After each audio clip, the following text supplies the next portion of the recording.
vamos a platicar sobre su nuevo documental. Te convertiste, de hecho, en un documentalista comprometido.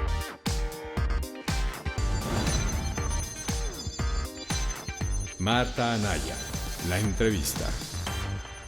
¿Qué tal? Hoy tenemos como invitado a Francisco Arroyo Vieira, un hombre que ha pasado 3 décadas completas en el terreno legislativo, 4 veces diputado, 1 senador. Y bueno, también es diplomático, pero luego platicaremos de ello. Vamos comenzando por esta parte. Y otras 2 local. Bueno, además, o sea, tu mundo legislativo... 6 veces diputado y 2 legislaturas senador. Mi abuela me decía, ¿y cuándo vas a empezar a trabajar? Genial, por supuesto. Es que tienen re mala fama. Sí, tenemos muy mala fama, pero te puedo decir, mi queridísima Marta, que yo nunca he estudiado tanto como cuando fui legislador. Cuando eres legislador y subes a la tribuna, corres el riesgo, un riesgo muy fácil, de resbalarte en tu propia ignorancia. A ti te toca realmente cuando el PRI es prácticamente hegemónico y si acaso panistas, ¿no? Uno que otro dentro de... Pero muy buenos abogados. Sí. Juan de Dios Castro, Gabriel Jiménez Remus, Diego Fernández de Ceballos, el propio Felipe Calderón, Luis Felipe Bravo Mena, gente muy avesada, muy avesada. ¿Quiénes te metieron en problemas? A ver, ¿de ellos alguno? No, porque yo siempre tuve fama de conciliador y siempre tuve fama de arrastrar el lápiz. En Guanajuato me conocían como grillo, como político, pero en las cámaras me conocían como abogado. Venía la firma del TLC y el presidente Salinas tuvo en esa legislatura 323 diputados, 323. Y el problema que tenía el PRI era que iba a ganar todo. Y el Meme Garza, célebre. Un personajazo del PRI, ¿no? Un personajazo del PRI, un gran sabio de la política, que vive aún, está malito, pero vive y lo saludo si es que le llegan mis saludos. Andaba buscando algunos distritos para perderlos. Yo le decía, mi querido Meme, ¿ha hecho usted alguna vez alquimia? Sí, dice, para que el PRI perdiera algunos distritos, porque no nos la iba a creer nadie. Íbamos a ganar entonces los 300 distritos. Ganamos menos, pero con los pluris. La Cámara Federal, la reforma política federal, siempre ha tenido el grave defecto de tener un 8% de sub o sobre representación para garantizar la gobernanza de las cámaras. Entonces el PRI, que había ganado y luego le pones un 8% más, teníamos 323 diputados. Una locura. Acabamos con 322 porque Rodríguez Prats nos abandonó en una sesión muy simpática y firmó su renuncia al partido con mi pluma. Ahí la tengo. Oye, pero ¿era enconada la relación PRI-PAN en aquel entonces? No tanto, porque el presidente Salinas, por medio de su equipo, estaba cocinando el TLC. Y para la firma del TLC necesitaba mostrar un rostro de apertura democrática. Se había caído la cortina de hierro, entonces se discutía qué era primero, si la perestroika o el glasnost. Y a Salinas, que es un hombre obsesivo en muchas cosas, como presidente nos reunía y platicábamos con él respecto de cómo el PRI se tenía que abrir democráticamente, porque solo el PRI, el Partido Comunista cubano y los soviéticos y los chinos éramos partidos hegemónicos, y creo que Corea del Norte. Entonces, bueno, nos costó la entrega de Guanajuato, que para mí fue muy dolorosa. Y que había ganado Aguirre, ¿no? Ramón Aguirre. Sin lugar a dudas la ganó, te puedo decir que la ganó. Y se le entregan al PAN, ni más ni menos. ¿Qué? Que a Carlos Medina. Carlos Medina. Que a Carlos Medina. Ahí algún presidente municipal allá por el sur del estado había hecho una trampa electoral, como las que estaba acostumbrado a hacer el PRI en esas zonas, y lo pillaron. Entonces ese fue el pretexto, y entregaron la cabeza a don Ramón Aguirre, que había sido un pésimo candidato designado, pero que fue un gran candidato en campaña. Ya. Fue la época de las concertaciones, que se llama. La época de las concertaciones, Y, porque espérame, luego... ¿y ahí dentro de la Cámara se dio el PRIAN? ¿Ahí surge el PRIAN famoso o no? Bueno, tú recordarás que a Diego Fernández le decían el jefe. Sí, hasta la fecha. El jefe Hasta la Diego. fecha. Pero además quiero decirte que yo personalmente, con Diego sentados en una mesa y con los abogados, básicamente del PAN, pero también con grandes gentes de la izquierda, y logramos una reforma política muy buena, pero logramos también cambio a 33 leyes. Cuando mencionabas lo del jefe Diego, ¿quién le puso lo de jefe? ¿Los priistas? ¿Es lo que querías decir? Había un grupo de Jalisco, que era el Bronx, encabezado por un diputado extraordinario jalisciense. Eran muy bravos. Ajá. Se sentaban hasta atrás. Se si mal no sentaban hasta recuerdo. atrás. Ajá. Eran sesiones de más de 24 horas, a veces no exentas de algún tequila, y entonces en las cámaras estaban abiertas. Entonces fumaban en las cámaras, fumaban en San Lázaro. Se podía beber, efectivamente. Se podía beber. Yo recuerdo en los cajoncitos abajo de las curules ahí. Tú llegabas a tu curul y de repente la encontrabas ocupada porque las puertas estaban abiertas. Sí, todos ingresábamos. Sí, llegaba a Superbarrio y te echaba harina. Entonces, eso pasaba en las cámaras. Y veían que las aprobaciones de las leyes de repente se frenaban porque pues, Diego todavía quería algo. Pero Diego siempre con una enorme intuición jurídica, habría que decirlo, un gran abogado mexicano. Pero fue el gran concertador con Salinas para el reconocimiento de Salinas como presidente, ¿no? Desde el PAN. Yo creo que ahí residía su poder. Bueno, yo recuerdo la reforma al artículo 82 de la Constitución para que el hijo de un extranjero pudiese ocupar la presidencia de la República. El PAN lo estaba haciendo por Fox. En el PRI también teníamos los nuestros, porque teníamos a gente muy capacitada que era hijo de extranjeros o hijo de padre o madre. Se había intentado con Carlos Hank. Se había intentado para Carlos Hank y no se pudo, y en esta ocasión le pusimos una I ¿Qué significa? copulativa, hijo de padre o madre, pero uno de los dos, o sea, no totalmente extranjeros. Con eso se salvaba la posibilidad de que Fox fuera candidato presidencial. Pero al final, ya cuando nos estábamos levantando de la mesa, el jefe Diego dice, ¿estás totalmente conforme? ¿Los tuyos van a quedar totalmente conformes? ¿No le hará falta algo a la reforma? Y yo con cierta ironía le dije, ¿qué te parece un transitorio y la hacemos regir el primer día del 2000? Y con eso Diego fue candidato en el 94. Mira. Y con eso Fox lo fue en el 2000. A lo mejor le entregamos la presidencia a Fox. Oye, ¿qué momentos intensos, difíciles recuerdas que te haya tocado vivir o que tengas tu conocimiento dentro de ese mundo legislativo? Muy tensos. La reforma a toda la legislación agraria. ¿Qué fue? Fue también en el 91. Fue una legislación... Cuando elegido. Cuando se cambió elegido. Las reformas, las energéticas. ¿Pero por qué las eran reformas intensas? educativas. O sea, ¿qué pasaba? O sea, ¿fue de tomas de tribuna? Bueno, para una reforma energética nos pusieron víboras en San Lázaro, ustedes recordarán, que empezaron a salir víboras, pusieron el busto de Lázaro Cárdenas y llevaron muchísimas flores, y las izquierdas llevaron víboras. Entonces empezaron a salir víboras. Y yo decía, agarren a las víboras, no me refiero a algunas legisladoras o algunas lenguas viperinas. Sí, fueron momentos muy, muy difíciles, muy complicados. Cuéntanos de otros momentos fuertes, intensos, anecdóticos de las cámaras. Bueno, la reforma laboral. ¿Ahí qué pasó?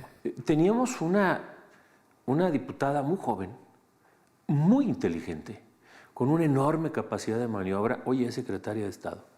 ¿Quién? Bueno, Luis Alcalde. Una mujer que verdaderamente traía en la vena la defensa de las aperturas democráticas en las elecciones sindicales.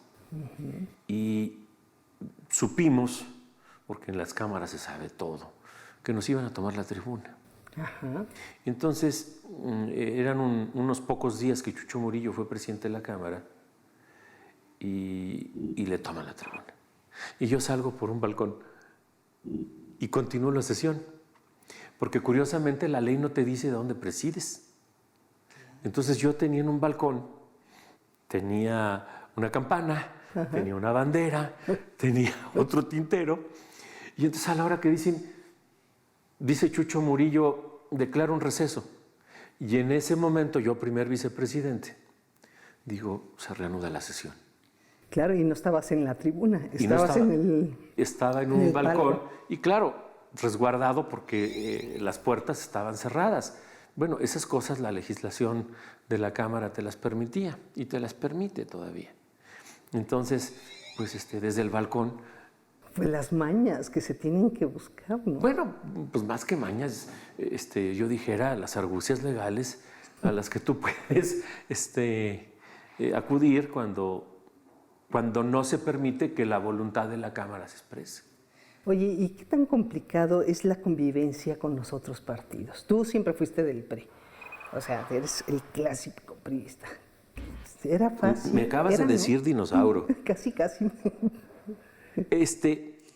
Curiosamente, la relación entre parlamentarios es magnífica.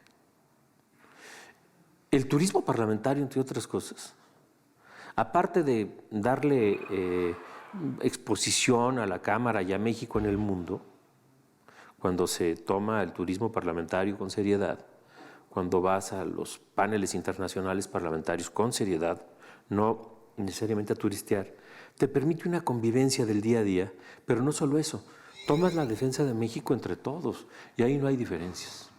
Ahí vas a defender la postura del país y punto.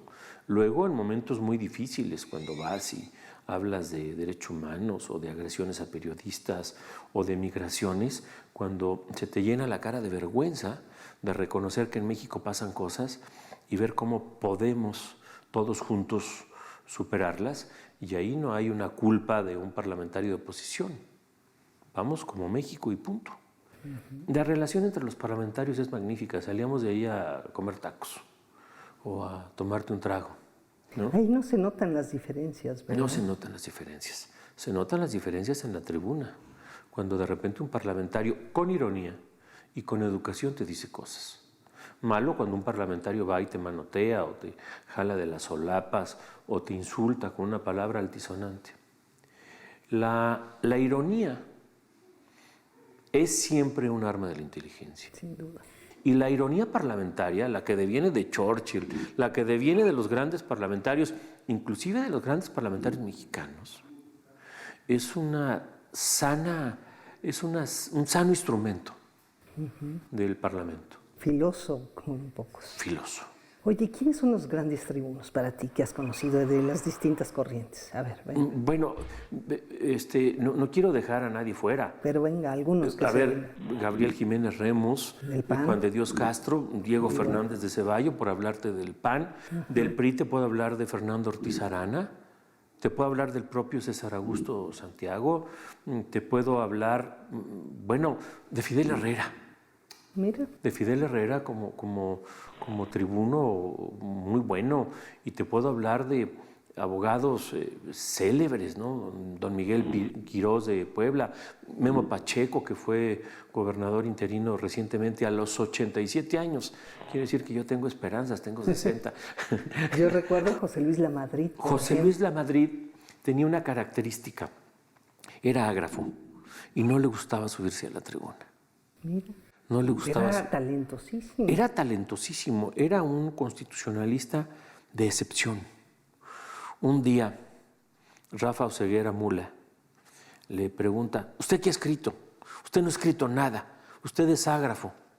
Y voltea con su puro hoyo de Monterrey, Churchill, y le dice, ¿cómo que no ha escrito nada? Abra la Constitución. Ah, qué belleza. Sí, un día, cuando estábamos a punto de terminar un debate largo, me pide la palabra Rafa Oseguera. Y entonces yo le digo, ¿para qué efectos, diputado? Oh, ceguera. Y él me contesta, para rectificar hechos, presidente. Ah, rollo. Otro día, Agustín Basabe me pide la palabra y le digo, tiene el uso de la palabra el diputado Agustín Francisco. Y llega a la tribuna y dice, muchas gracias, presidente Francisco Agustín. Los juegos de palabras. Otro día me pide la palabra en el Senado la diputada Lázara Nelly, que no le gustaba que le dijeran Lázara. Pero claro, nos iba a poner una tunda espantosa. Y entonces va llegando a la tribuna y le digo, senadora Lázara, levántese y hable. Y la Cámara se moría en risas. Ya la senadora no pudo decir nada. Ajá, genial. Oye, ¿y de la izquierda qué tribunos citarías? Bueno, Monreal es muy bueno. Pablo Gómez, sin lugar a dudas. Ya mencioné a Gilberto. Porfirio no lo has mencionado. Porfirio, magnífico. Porfirio Muñoz Ledo. Porfirio Muñoz Ledo es magnífico. Algún día hice una edición de Tribunos Guanajuatenses que empezaba con don Rafael Corrales Ayala, otro parlamentario magnificente, y terminaba bueno, en el transcurso del desarrollo del libro, bueno, Porfirio Muñoz Ledo, Carlos Navarrete. Es bueno, Carlos Navarrete es magnífico tribuno. El propio Chucho Ortega, ¿no? Muy, muy buen tribuno. Y también gentes, mujeres de la izquierda muy formadas, muy, muy, muy buenas. Y bueno, Luis Dantón Rodríguez. No se diga. Luis Dantón Rodríguez, un gran tribuno. Con él me enfrenté, siendo entrañables amigos. A mí su padre, don Luis I. Rodríguez, me dio charlas de oratoria. Me enseñó a pararme, a respirar, me enseñó el diseño de un discurso con el exordio y saber cómo terminar un discurso. Hay oradores que salen sin plan de vuelo y no saben cómo aterrizar. Es cierto, de acuerdo. Así es. Oye, pero por ejemplo, hay gente también que le da mucho miedo. Recuerdo aquel grito terrible de el niño verde, del quiere llorar, la primera vez que se subía a la tribuna. La primera vez que yo me subí a la tribuna de la Cámara de Diputados, me enfermé de las manos. ¿Cómo? Sí, del estrés. Hice una cita de Taylor de Chardin. Hice una cita. Y una diputada de mi partido, una diputada de Tabasco, soltó una carcajada y dijo, miren lo que elegante si come tacos aquí en la esquina, y todo el mundo se empezó a reír y yo no sabía qué decir. Me fue muy mal. Y entonces Ortiz Arana me manda a la tribuna al día siguiente. Me dice, si no te acuerdas de esta, no vas a superar el espanto. Y ya me volvió a subir a la tribuna y luego, bueno, pues lo demás es historia. ¿Y es difícil subir a la tribuna? Es muy difícil subir a la tribuna, sobre todo para quienes somos miopes. ¿Cómo? Sí, a mí las letras me brincan.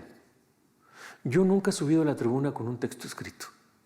La oratoria parlamentaria es vehemente. La oratoria política es vehemente, pero la parlamentaria es vehemente porque tiende a convencer. A convencer a tus adversarios, pero a convencer a los tuyos también. Yo recuerdo cuando la reforma energética, que nos estaban poniendo una tunda terrible, yo le decía a Manlio, le decía, oye, no hay una defensa política de la reforma energética. Y yo me subí a hacer una defensa de la apertura de los monopolios. Y me enfrenté con un parlamentario muy inteligente y muy abusado, que es Pablo Gómez. Entonces yo le hablaba de cómo los monopolios privados eran malos, pero los públicos también. Y yo recuerdo ese discurso como uno de los que más satisfechos me ha dejado, pero sin guión. Mira. El parlamentario tiene que estar preparado para subir a la tribuna en cualquier momento. Por eso digo que el parlamentario que no estudia no es parlamentario. Ya. Es un lector de discursos para la foto, para presumir en su distrito. Pero el que es parlamentario de formación tiene que aprender mucho. Bueno, presidiendo la Cámara, yo tenía que estudiar los temas para saber de qué se estaba hablando. Claro. En alguna ocasión yo recuerdo que otro parlamentario muy bueno, mi paisano de Salvatierra, el profe Raya, Miguel Alonso Raya, un hombre que venía de la izquierda del magisterio, experto en seguridad social, subió una reserva en un presupuesto en donde prácticamente echaba mano de las reservas del Seguro Social, de 26,000 millones de pesos. Y los diputados adormilados la votaron a favor. Qué cosa. La votaron a favor. Y yo sabía que podía venir una quiebra técnica de la institución de seguridad social del país. Como presidente no tenía por qué saberlo de la Cámara, pero lo sabía. Y en este momento digo, ¿esta presidencia no le ha quedado clara la votación? No sé cómo quedó. Abras el sistema electrónico de votación a efecto de recabar la votación de la reserva presentada por don Miguel Alonso Raya, que desaparece las reservas técnicas del Seguro Social calculadas en 26,000 millones de pesos. Y en este momento suenan las alarmas, llega el líder de la Cámara, etcétera. Se repite la votación y claro. Uf, qué manera. Bueno, No, lo que te quiero decir es que tenemos que estar muy atentos. Claro, tienes ayudas de memoria ahí magníficas. Magníficas. Doña María Elena Sánchez Algarín, que es una mujer extraordinaria, que tiene más de 60 años en la Cámara. Tienes a los que rodean la Cámara, ¿no? A los Azcoitia, en fin, ¿no? Que a Rafa Vargas, en fin, que van y te dicen, abusado, cuidado, te pasan una tarjeta, te dicen cosas. A ver, están entrando mantas, a ver, están entrando bolsas de harina a las galerías, a ver, están cercando esto. A ver, hay un grupo que viene muy agresivo y está comprando gasolina en las estaciones de servicio cercanas, y el presidente ahí pues, tiene un teléfono, pues tienes que hablar con la policía, tienes que hablar no sé, con quién debas, porque el presidente de la Cámara es el responsable de la inviolabilidad del recinto y de la inviolabilidad del fuero parlamentario, que es una institución que protege al cuerpo colectivo.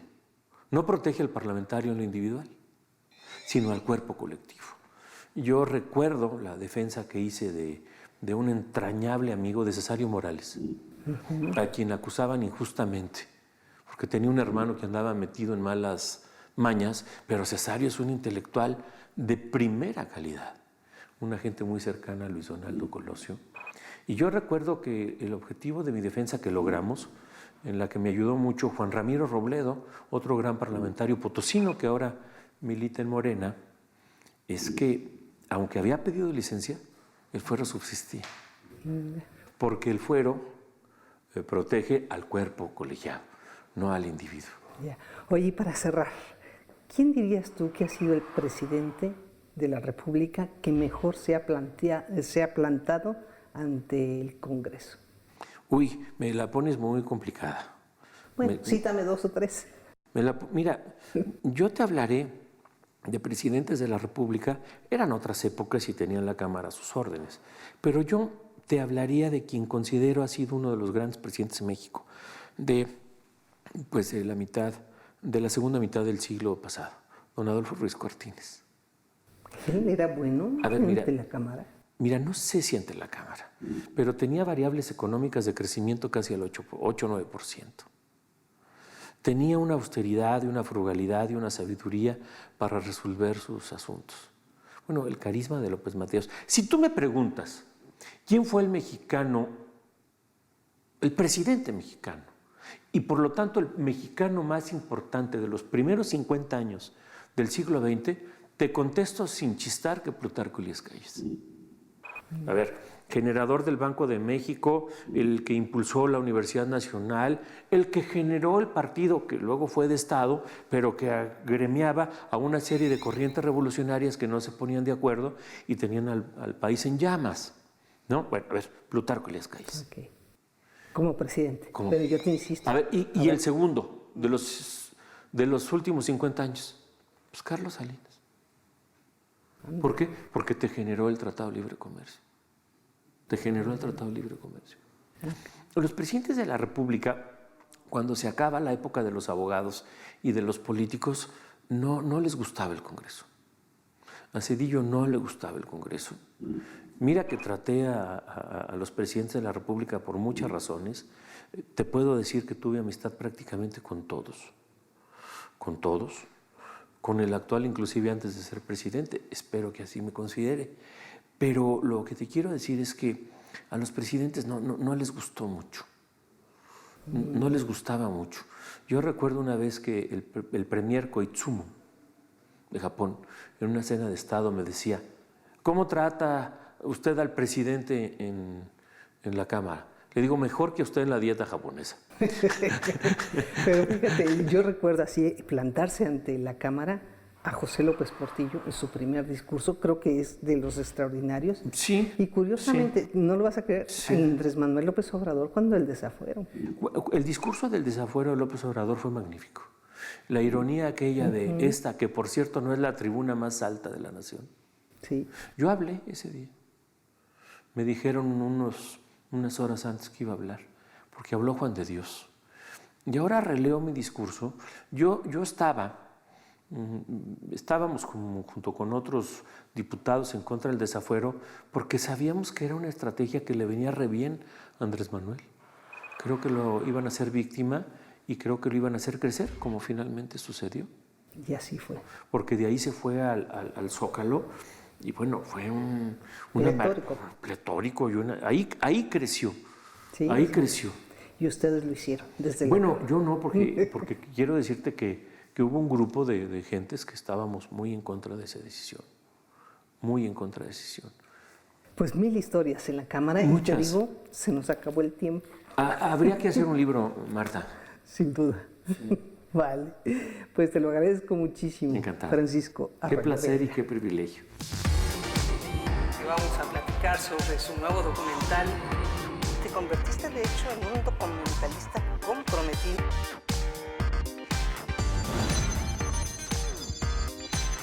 Marta Anaya, la entrevista.